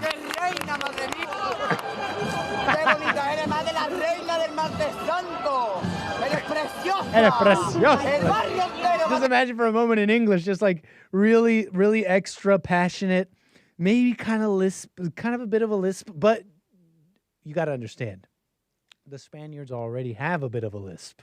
So we don't know where this lisp is coming from. So assuage your judgmental minds for a moment.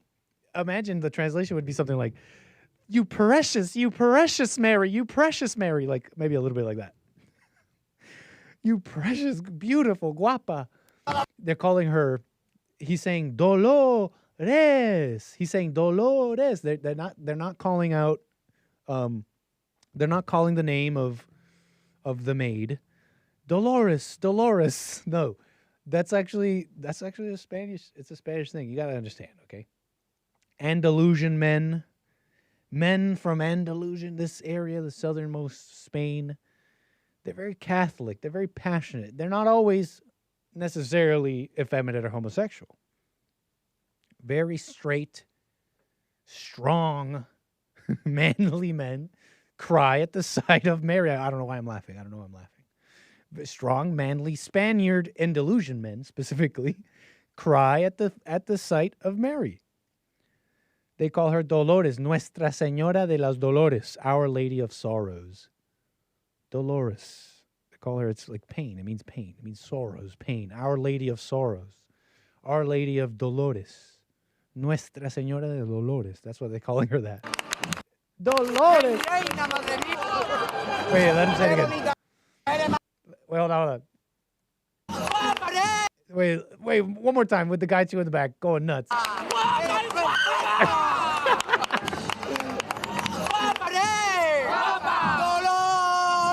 Dolores. So, a little cultural enrichment for you and a little bit of a funny post-Easter, okay? I know the video is from like 2019, but it was going around. And here's the thing. Let's say there is like an LGBT thing with Mary in that she's supposed to be this like mother who accepts all. She's like accepting of all people, right? She'll give anybody a hug and accept anybody, even if you got no arm or you're gay or you're whatever, right? Like that's kind of like this thinking behind it. So before you judge these fabulous Catholics, you don't know their lives. There may very well be non-practicing gays. You understand? Like they're saved by Mary. Okay, look, we're making fun. I'm making jokes. I'm making some jokes. Moving on. Okay? We're just too much passion, you think? That's a little passion. That's a little bit too much passion for me, right? You're telling me you don't cry when you see Mama knit? Mamma mia. Grown males, some are not very happy with them. Some are very not happy with these guys. Yes, Mother Mary. I like them. They're entertaining. They're entertaining. They're gung ho for something. Okay. And it's a common thing. Those men over there, I hear it can get emotional with Mary, Mother of God. But what's up with Mary crying? What's up with her? What's up with this? Mary of Dolores, of sorrow, of pain, of crying, and then they got to show images of her. She's crying, and then they do another thing, and she's in sorrow, and she's in pain, and it's like, I have to imagine for a moment, why are you crying, Mary? I'm looking at your hands. I don't see holes in your hands. Why are you crying? Because my son is dead. Then you have to be stupid. He's like the Son of God, returning to God, and like doing all these things that he was meant to do. What an ego. What an ego on Mary. I'm crying. Why are you the Lady of Sorrow? Why aren't you? Didn't Jesus tell you to rejoice? Grow up, Mary. Be the Lady of Joys or something. I don't know. Be saved or something. How about be saved, Mary? Jesus already came. He was your son. You were there. She's like, Our Lady of Sorrows. To be fair, Mary, I'm not even going to put that on you. I bet you didn't even put that on yourself. That was us, didn't we? That was probably us, huh? We came after Catholics. It's been thousands of years. And then they came around saying, you're the Lady of Sorrows. I bet you that was us, huh? I don't know. Mary maybe had some ego, right? Because she was like running around trying to find Jesus. Hey, Jesus, what are you doing over here in the temple?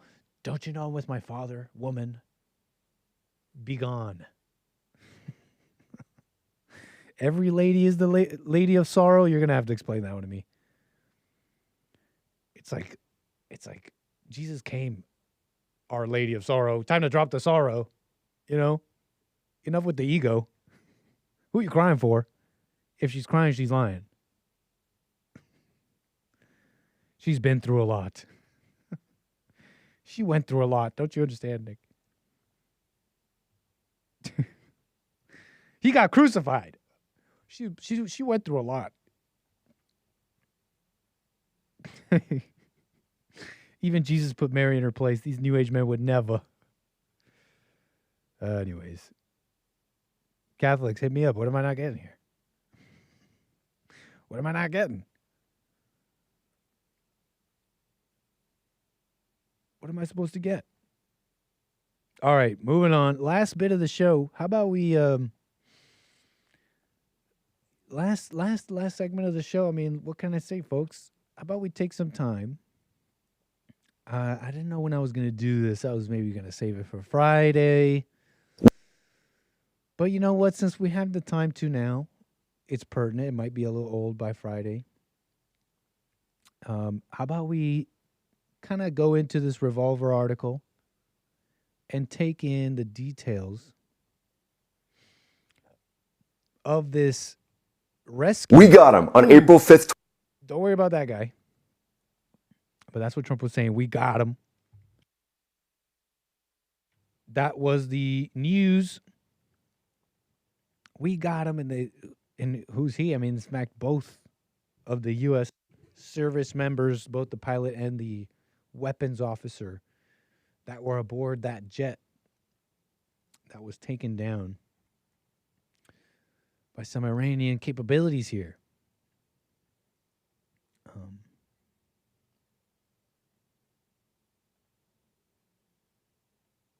Now, the details are cool. There's this... How do I want to do this? How exactly did it... Shall we just watch this? And then we'll get to calls. 888-775-3773. That's 888-775-3773. We're going to get to calls right after. How about let's just watch some of this. I was going to explain some of this off the top. But what's better than this cool video? Kind of really expressing the whole thing. How exactly did an F-15 E-Strike Eagle get hit while flying a routine mission? It's a bit long, so let's just let it play some of it. Since we got plenty of time here, and then we'll get to calls. Just one of the nearly 13,000 combat sorties flown by the U.S. military. However, it was on this day that Iranian forces successfully targeted an American jet with a Russian-made missile. But there's one strict code in the U.S. military that overrides everything else. Nobody gets left behind. An A-10 Thunderbolt flew into the rescue, shredding an approaching Iranian convoy before they could reach the American pilot. But this aggressive maneuver came with a massive risk. Because the A-10 was flying at such a low altitude, Iranian forces armed with thousands of man-pads were able to launch a Chinese-made, shoulder-fired missile. It found its mark, crippling the A-10's engine. But this single incident triggered a massive chain reaction. When two rescue helicopters launched to recover the downed pilot, they flew right into an ambush, taking heavy fire from a Soviet-era Zu-23 anti-aircraft gun. So, yeah, that's like a abridged. They're going to go into detail. All those little events you just saw is kind of like the summary of what happened. And, you know, I just didn't know some of these details. That one of those, for example, one of those Black Hawks went down, actually. How quickly these Iranian forces and civilians who were told by the Iranian local, we played this and translated some Iranian state media reports. And there was a woman in a hijab. They have female reporters over there too. And And that's what they were saying. They're asking the local populace, we'll give you a reward should you capture this individual. But yeah, you know, some of these details we didn't know, like pretty much right away. There was people coming down to get them, to get these individuals that after they were shot down, and there had to be air. There were air operations right away, shooting and killing these people who were on their way to find the pilots. So there was like this constant bombing and air campaign of encroaching. Imagine for a moment you're like trying to survive in the mountainous areas, but because your military has all this intelligence, they see these encroaching forces and they just kind of mow the grass, like bomb them here, keep them back. But while we get our people in place, in position for the Combat Search and Rescue Operation, CSAR. 26, the Zagros Mountains, Kermanshah Province, near the Iran-Iraq border.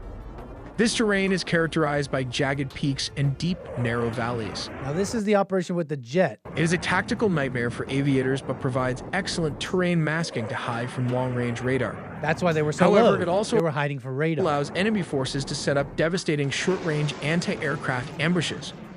But how did the U.S. When you're traveling when you're whipping and winding through all this terrain, all these defilades to avoid radar detection, you open yourself up to one of these ambushes. Losing it only takes us. It's just like a far cheaper short range air ground to air missile. 15 E-Strike and a Reaper drone in a single night. Well, this is how it started at 2:15 hours. A flight of 2 F-15 E-Strike Eagles crosses the border at low altitude. A pilot and a weapons system officer were flying their target, a deeply buried command bunker. They used terrain-following radar to hide in the valleys, staying beneath the gaze of Iran's long-range Bavar 373 missile network. But what happens when they have to strike? To drop its GBU-28 bunker buster, the lead Strike Eagle has to pull up and move above the mountains. This is breaking the radar horizon. In a gorge below, highly mobile, that's all Tor M1's surface-to-air missile system is waiting. It achieves a lock, and 2 missiles leave the rails. The pilot dumps flares and pulls high GS. One proximity causing catastrophic hydraulic. They evade the second, while the second missile detonates on proximity, causing catastrophic hydraulic failure. The crew ejects into the pitch-black mountains. This is exactly how it happens. And the Sandy protocol is immediately activated. It's an animation, folks. But this is the U.S. military, and they will move heaven on earth to rescue a fallen No one combat. left behind. That's the mentality, right? At 2:45 hours in the morning, no American left behind. Because that's why they'll do this. That's why they'll move heaven and earth. Crashes near the border, A-10 Thunderbolt II operating nearby are diverted for resort, also called rescue escort. Down below, Iranian quick reaction forces are closing in on the downed airmen. The lead A-10 executes a low-level strafing run with its legendary 30mm of Vector cannon, neutralizing the convoy. That's how spicy it was. Like, there was way more fighting than you would have known if you just read that article that came out. But how did this aggressive maneuver come at a cost? The noise and tracers give away its position, as the A-10 banks hard, bleeding off airspeed. For context, Iran recently flooded the battlefield with these Chinese shoulder-fired missiles, weapons that are essentially reverse-engineered clones of Russian Manpad. The Iranian soldier fires a Mossad-2 infrared guided missile. At this altitude, countermeasures deploy too late. The missile shreds the right turbofan engine. But can the Warthog's legendary armor save it? Yes, the armor did save it from this missile launcher as it flew even with a damaged engine. Because of the armor, the pilot managed to point the dying jet toward a plateau and punches out. But just how many crash sites are we looking at? The F-15E crashed deep inside southwestern Iran.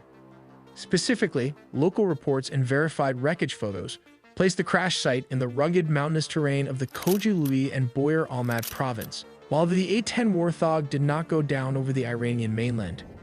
After taking heavy damage during the search and rescue escort mission, the pilot managed to navigate the crippled jet away from the mountains and towards safer airspace. The rugged battle-damaged A-10 eventually crashed in the southern waters of the Persian Gulf, specifically near the Strait of Hormuz. Now this at 3:15 hours. A dedicated combat search and rescue package launches. These are highly trained rescue units built for this type of rescue mission. It includes an HC-130J Combat King. This acts as an airborne command center, followed by 2 AC-60 helicopters. That way they could stay low. They could stay low, refuel with the AC-130, and they don't have to go above radar and get detected. But you got to have enough fuel. You got to have to cover all that distance at low and at a low speed. Well, you just throw in this flying command center, the AC-130. You know, that's like the U.S. military. Like, you can't, like, no is not an answer. Just throw something bigger at it. You know, you got to love it. But, so this is those Black Hawks come. They're doing this CSAR thing. They locate one. And they start taking heavy fire. Pedro 11 flares for landing, and the Ps hit the dirt to secure the pilot. The Ps, meaning the PJs, the para-rescuer jumpers. Then this happened to hidden Iranian Zu-23. A Soviet-era anti-aircraft gun opens fire from a concealed hideout. It's an ambush. Heavy armor-piercing rounds tear through Pedro 12 as it orbits, resulting in severed transmission lines and an injured crew. The pilot wrestles the crippled chopper into a hard controlled crash near Pedro 11. The rescue mission is now a fight for survival, and Pedro 11 is the only way boots on the ground home. Under heavy cover, boots on the ground. Fire, the crew of the downed chopper sprints to the surviving bird. But how did they stop the enemy barrage? Then at 5-2 hours, like this, the C-130 overhead coordinates an immediate strike. 2 F-35 stealth fighter jet loitering high above in stealth overwatch drop precision munitions, silencing the anti-aircraft gun.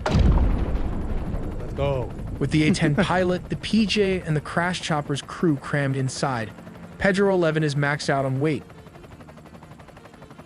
But how do you fly an overloaded helicopter escape the Zagros mountain? This is how they do it. Pulling maximum power, the engines screaming, they barely clear the tree line and dive back into the valleys, racing for the border. By 5:30 in the morning, Pedro 11 crossed back into Iraqi airspace. Battered, overloaded, but alive. As stated, no one gets left behind. The F-15E crew is still missing in action, requiring a massive JSOC raid the following night. If you don't want your phone and pretty interesting. I mean, I was particularly interested in the details because, you know, it's like you hear about the news and they tell you, well, the big debate is, where is boots on the ground happening?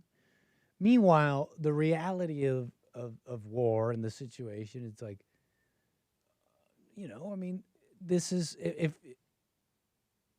like an extended operation with multiple military assets, people on Iranian ground, in and out, fighting Iranian assets and people, killing them, and you know what I mean? Like, it was just like far more involved than you maybe initially think.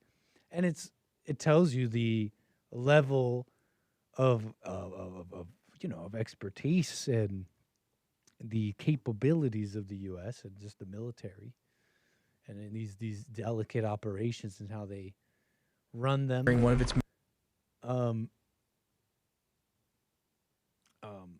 and so I was just particularly interested, right? Because this is like an extended operation. Now there's technicalities and all that. Nobody's out there saying, oh, it's really boots on the ground. But for me, it's interesting to know how they look at these things.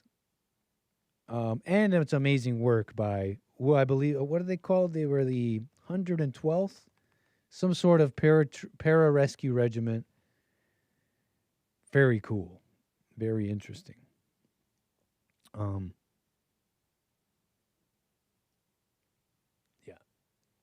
Fascinating. And I saw a lot of those details, the Black Hawk and the small arms fire they took, the injuries that happened on board of that one, the crashing of that one and having to take the second one, the initial low radar avoiding maneuvers that got the F-15 into an ambush. A lot of this has been corroborated by Revolver. Personally, I saw on antiwar.com, and I'm sure AI Telly then went on to put this together into this animation that was also shared by Revolver. So, fascinating. Like, war is pretty cool. Despite, I know it's not... It's scary. It's like, oh, it's World War III. It's wrong. It's sovereign nations. You shouldn't be doing war. but it's still pretty cool. All right, folks, let's get to Art out of Ohio. Thanks for your call, Art. You're on the air. Hey, what's up, Nick? How you doing, sir? All right. So, yeah, I was watching that video you just had played or whatnot. So it looked like you were showing, what's that, howitzers?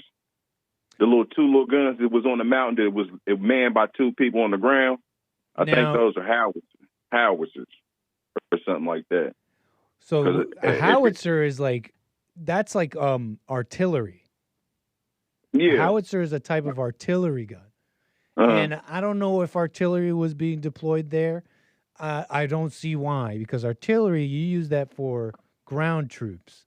And you pepper a battlefield when you're dealing with ground troops. What you saw in that video was ground-to-air missile systems.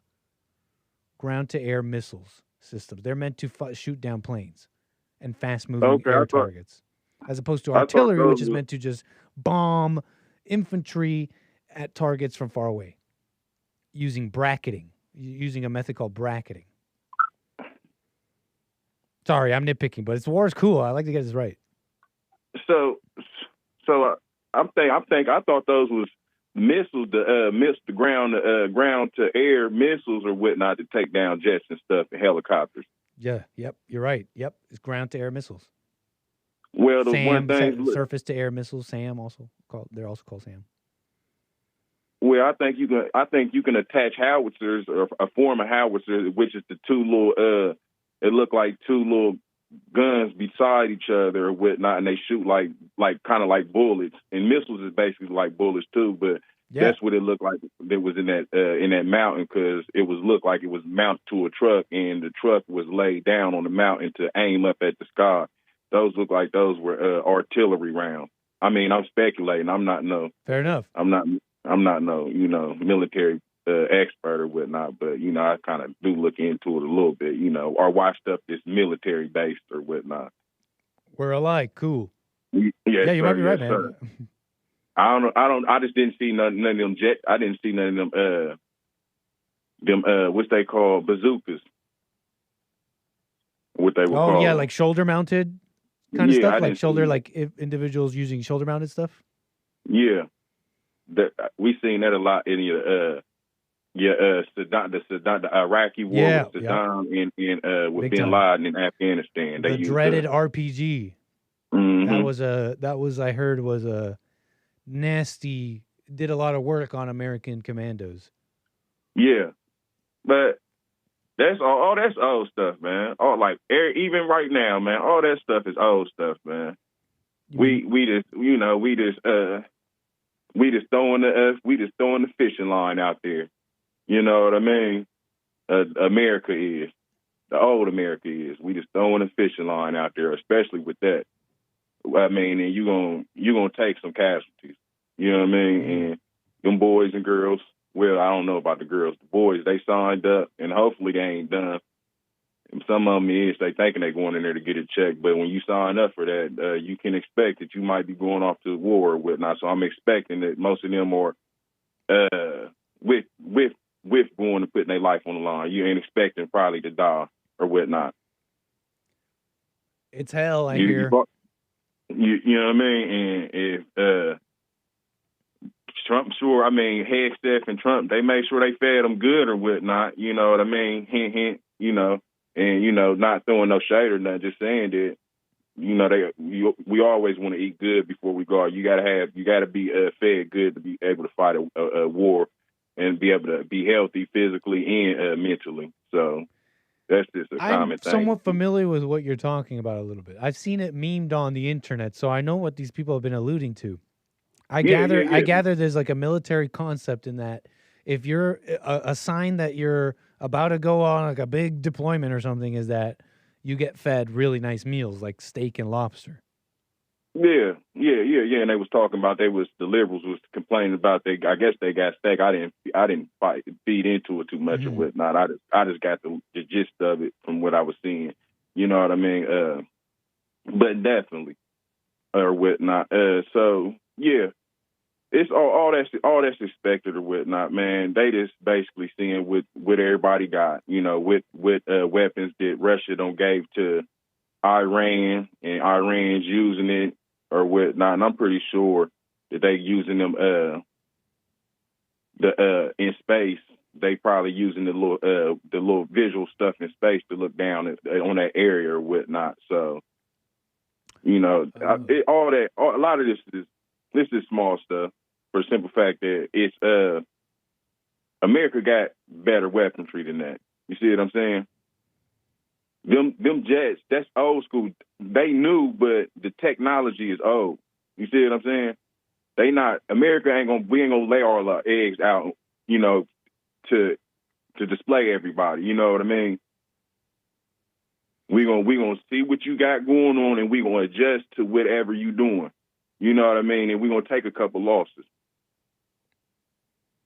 But we rescued him, so there was no casualties.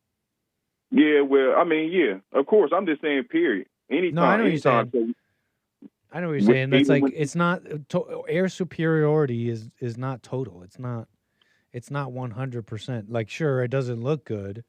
Sure, yeah, they shot down a jet, but I mean, hey, whatever. That's the reality of the situation. Like, and then, man, what's up with Trump with that what do you got, a female preacher or pastor or something? Who? What are you talking about? He got a spiritual advisor or something. I heard that this lady, Paula White or something, is, when I see her on Twitter, they call her Trump's spiritual advisor. Is that really her position? Yeah, I don't know. Does Trump see her as that? You know what I mean? Like, just because the media calls her Trump's spiritual advisor, doesn't mean that's what Trump sees her as. Yeah. And I don't want to say something, call her something that she ain't, man, but I know he better not be letting, that better not be his pastor or whatnot, or his preacher or whatnot, because it ain't, that's in the Bible. That it might be. He likes the ladies. Yeah, and what a mess. Yeah, I don't want he playing with his soul or whatnot. You can't, she disrespecting the Bible with that. You know what I mean? That's where I think maybe he might be an individual. Like, he'll go along with her being like, okay, fine. She's okay. I know her. Put her in the position. Okay, sir, Mr. President, we got to pick chaplain / spiritual advisor. Blah blah blah. Who is who's in the running? I don't know. Okay, who's got Paula? You know, I like Paula. Put her there. But but when it comes to the inside, you know, this is just me speculating. Trump's inner world. Maybe on the inside, he says, "Well, she's a nice lady, but she's not. She doesn't tell me. She doesn't like." Tell me what to do about God in my spiritual life. Yeah. You know, well, I mean, we can hope. We have to hope. It's titles and stuff, and she already out of line and out of pocket if she a pastor, and that's an evil spirit, and it's the signs that you pay attention to or whatnot. It's a character thing, and the first and foremost is the soul. You don't want to be playing with your soul, sir. So you better figure that out or whatnot, and then you don't want no curses or whatnot to your presidency or whatnot. And we've seen how this has been turning out, not as far as what's going on right now, the attempts on his life and all that. He might be cursing himself by the company he keeps. You see what I'm saying? Mm-hmm. I'm following you, man. Yeah, I mean, it's kind of like him. It's kind of like him. But I don't like it. You know, that lady seems off to me. Definitely. Well, you know, that goes back on to what I was just saying. You are the company you keep. You see what I'm saying? As far as the people you keep around you, and if he's choosing to keep her around him, you see what I'm saying? And it's better for you to figure it out sooner than later. As far as with his whole presidency or whatnot, he needs to be trying to get through this whole presidency spick and span with no flaws, no hiccups, because you're going to have a lot of them out there trying to throw spike strips and sabotage, you know what I mean? We already don't have all these leaks and stuff. You're having a problem with leaks and stuff. I'm just saying some of the stuff Trump should be able to see, because either it don't line up with the Bible or it's just common sense. And a lot of these people be already exposing themselves, and it seems like he don't know how to keep them out of his picture, meaning out of his space, out of his frame.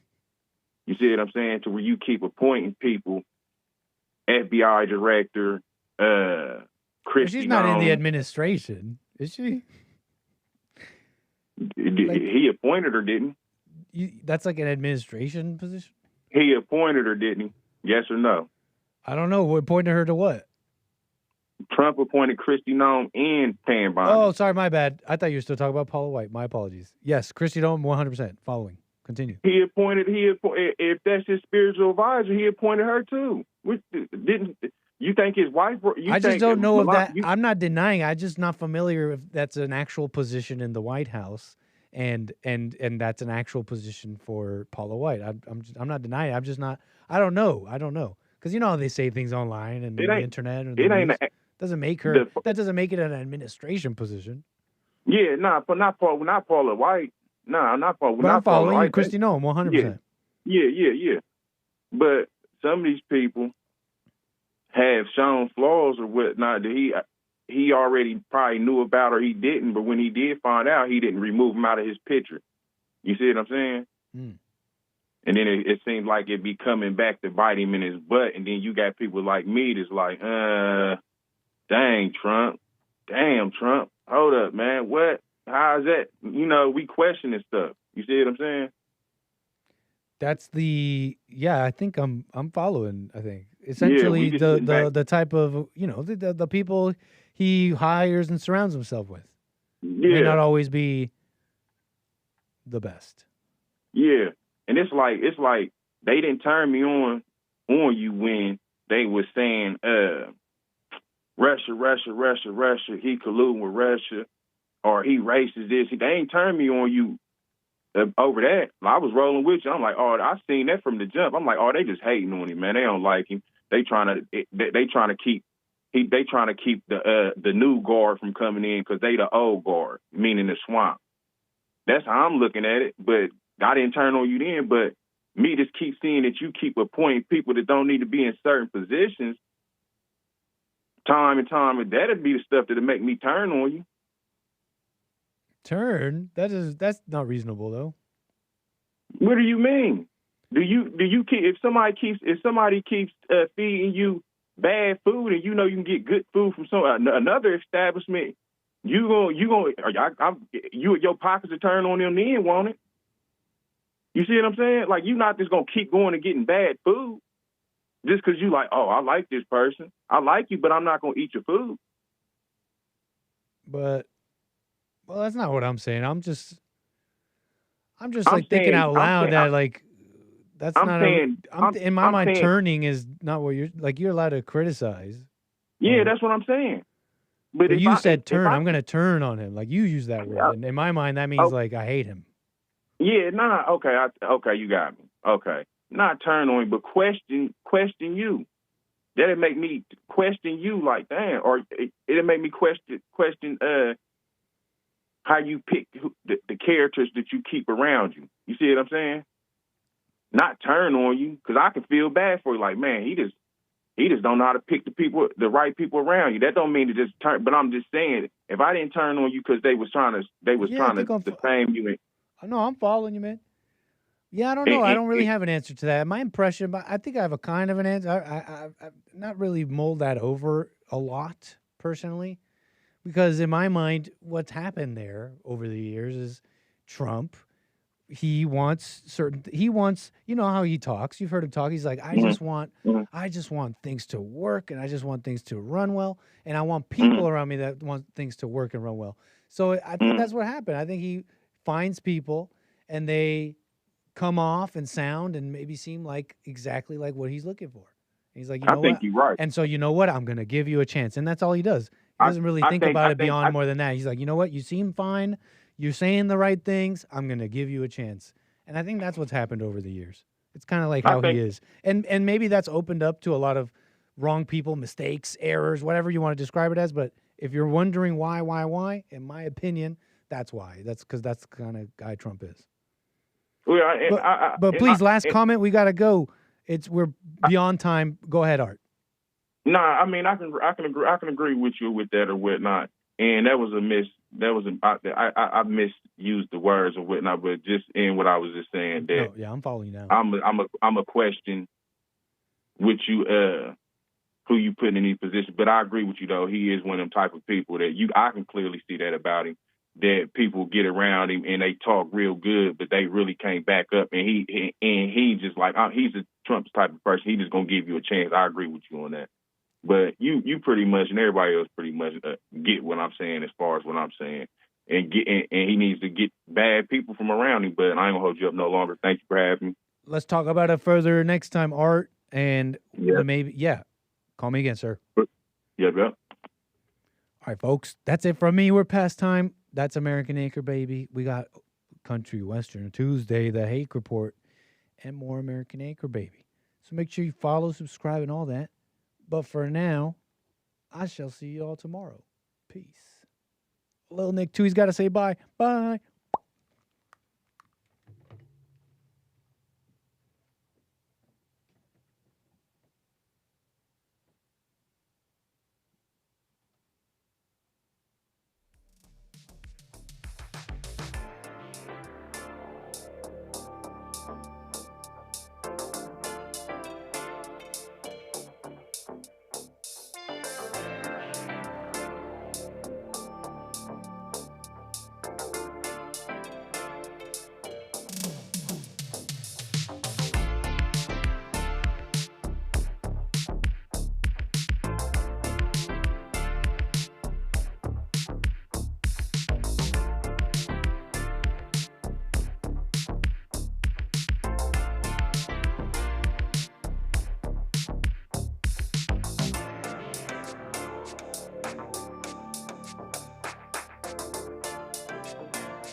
The views, information, thoughts, and opinions expressed during this show are the individual's own and do not represent the views, thoughts, and opinions of the JLP Network or Bond. Their appearance on the program does not imply an endorsement of them or any entity they represent. The material and information presented here is for general information purposes only. The JLP Network and Bond name and all forms and abbreviations are the property of its owner, and its use does not imply endorsement of or opposition to any specific organization, product, or service.